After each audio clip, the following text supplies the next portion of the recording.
네, 지금부터는 정치권 뉴스를 살펴보겠습니다. 별도의 비례 정당으로 가는 더불어민주당, 조금 전에 비례 순번을 확정했습니다. 미래통합당은 경선 결과를 발표했는데 현역 의원들이 대거 승리해서 본선행을 확정지었습니다. 정치부를 연결해서 방금 전 들어온 소식을 정리해보죠. 자, 조덕현 기자, 자세히 전해주시죠. 네, 민주당은 오늘 오전 10시쯤부터 중앙위원회를 열고 비례대표 후보의 순번을 정하는 순위 투표를 진행했는데요. 오후 6시 투표를 마치고 결과를 발표했습니다.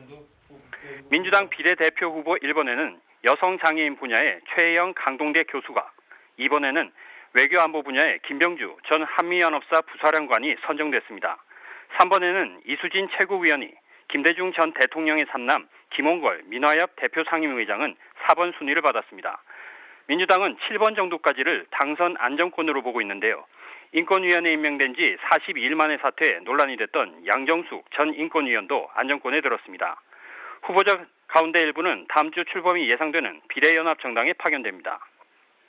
앞서 민주당은 비례후보 선정을 앞두고 특정 후보를 추천하는 문자 메시지가 유포돼 논란이 일었습니다. 또 일부 친문 지지층은 특정 후보들의 성향을 문제 삼으며 명단을 만들어 SNS에 올리기도 했습니다. 미래통합당은 경선 결과 12곳을 발표했습니다. 현역 의원들의 약진이 두드러졌습니다. 충남 홍성 예산에는 홍문표 의원이, 아산갑엔 이명수 의원, 충북 증평 진천 음성에는 경대수 의원 등 현역 의원 3명이 본선행을 확정지었습니다. 통합당 선거대책위원장이 거론되는 김종인 전 민주당 비상대책위 대표는 한 언론 인터뷰에서 통합당 공천관리위의 공천에 대해 더 이상 이야기하지 않겠다고 말해 사실상 선대위원장직을 수락하기로 한 것으로 보입니다. TV조선 조덕현입니다. 네, 이번 총선에서는 접전이 예상되는 격전지가 많습니다. 이들 지역의 투표 결과에 따라서 전체 총선 판세가 바뀌게 되는데 이태희 기자가 최근 발표된 여론조사들을 토대로 현재 분위기를 정리했습니다. 먼저 최대 격전지인 정치 1번지 서울 종로입니다. 이달 초 조사에서는 이낙연 후보가 49.6%, 황교안 후보가 27.7%로 제법 격차가 큽니다. 손학규 전 바른미래당 대표의 종로 출마 여부가 최대 변수인데요.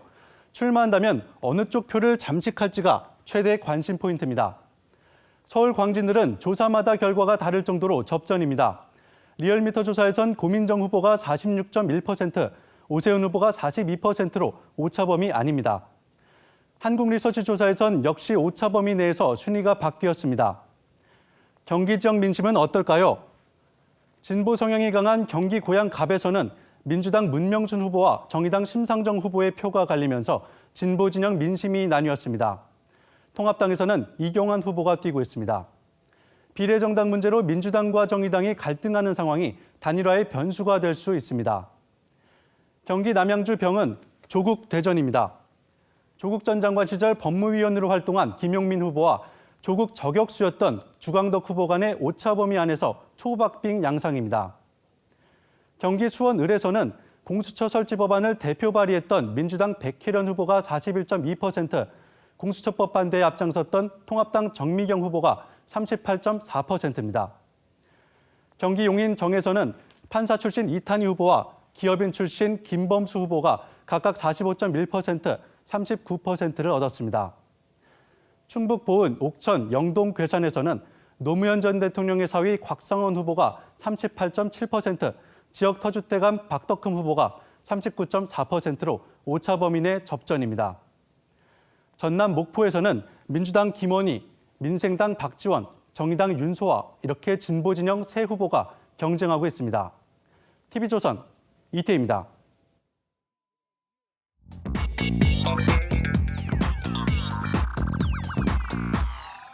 궁금한 뒷이야기를 들어보면서 물음표가 느낌표로 바뀌는 뉴스의 재구성, 뉴스야 시간입니다.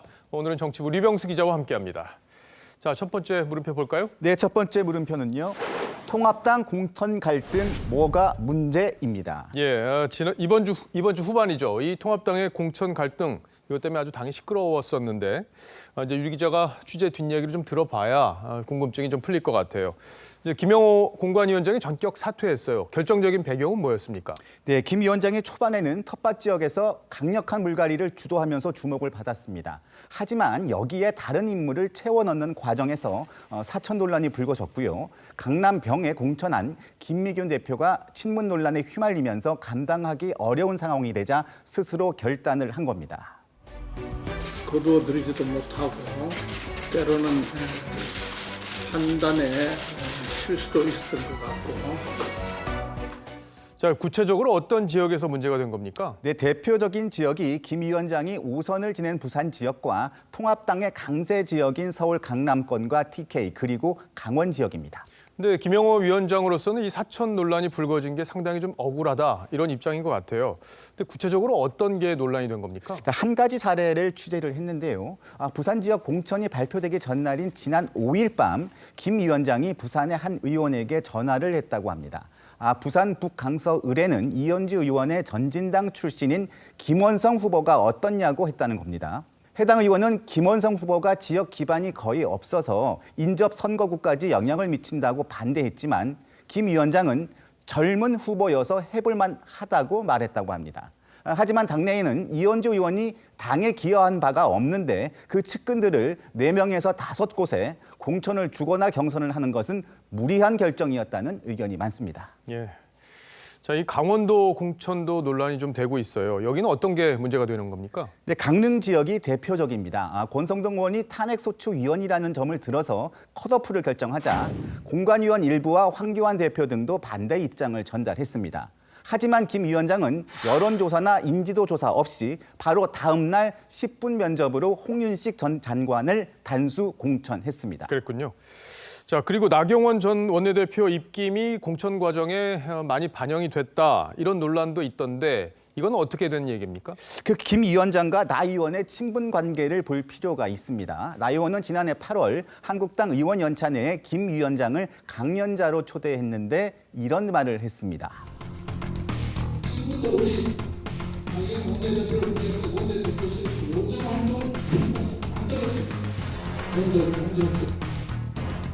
나 의원은 의원 성적표에 기타 원내대표들이 A, B, C로 평가한 것과 달리 개개인에 대한 장점과 단점을 상세하게 작성했다고 합니다.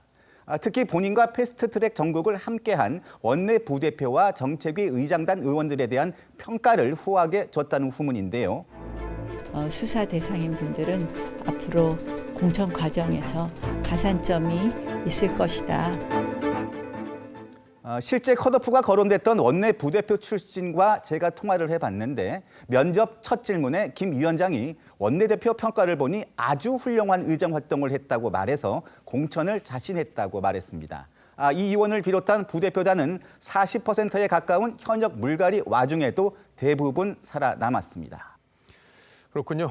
자, 근데 이번 공천을 보면 황교안 대표 측근들이 대거 낙천을 했단 말이에요. 그래서 김 위원장에게 정권을 준 게 오히려 부메랑이 되는 거 아니야 이런 얘기들도 나오던데 당이 복잡한 상황인 것 같습니다. 자, 첫 번째 물음표 정리해 볼까요? 네, 첫 번째 물음표 통합당 공천 갈등 뭐가 문제는요? 성공한 비우기, 무리한 채우기로 하겠습니다. 이 현역 물갈이는 이제 뚝심 있게 진행을 했지만 대안을 찾는 방식, 그 결과 이런 부분에서 좀 문제가 있었다 이런 논란이 있는 거군요. 자, 다음 물음표로 가보죠. 네, 다음 물음표는요. 두 번째 물음표입니다.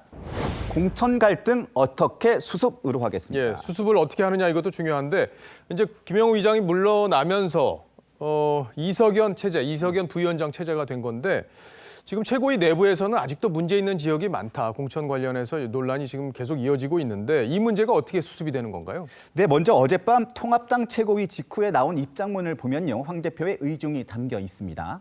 일부 지역의 공천 결정을 둘러싼 논란이 제기되고 있는데 더 합리적이고 타당한 공천이 될 수 있도록 마지막까지 숙고해야 한다고 했습니다. 결국에는 이제 문제가 있는 지역에 대해서는 공관위가 재고를 해야 한다 이런 입장으로 볼 수 있겠네요. 네, 맞습니다. 실제 제의 요구도 쏟아지고 있습니다. 안동 예천에 공천된 김형동 변호사는요, 박근혜 파면 주장 칼럼과 문재인 대통령 당선 축하 칼럼을 썼던 사실이 알려지면서 논란이 되고 있습니다. 포항 북구 김정재 의원의 경우에는요, 전직 포항시의원 가족으로부터 2년간 2천만 원의 후원금을 받았다는 의혹이 언론을 통해서 제기되면서 지역 예비 후보들이 재심을 요청한 상황입니다. 이 밖에도 이주영, 김재경 의원 등 컷오프된 14명의 현역 의원들이 제의 요구를 신청했습니다. 그럼 결과적으로 이런 요구들을 이석연 부위원장이 수용할 거냐, 이게 앞으로 남은 관심사네요. 네, 이 부위원장은 전화통화에서 최고위원회에 제의가 오면 숙고하겠다고 했습니다. 그런데 문제는 시간이 많지 않다는 겁니다. 후보자 등록일이 26일부터 이틀간인데 제의 요청을 받아들여서 경선으로 갈 경우 여론조사에 걸리는 시간이 변수가 된다고 합니다. 이제 공관위도 유정의미를 거두고 황 대표도 이제 이기는 공천이라는 목표를 달성하기 위해서는 해법을 잘 찾아야겠군요. 자, 두 번째 물음표도 정리를 해볼까요? 네, 공천 갈등 어떻게 수습의 느낌표는요.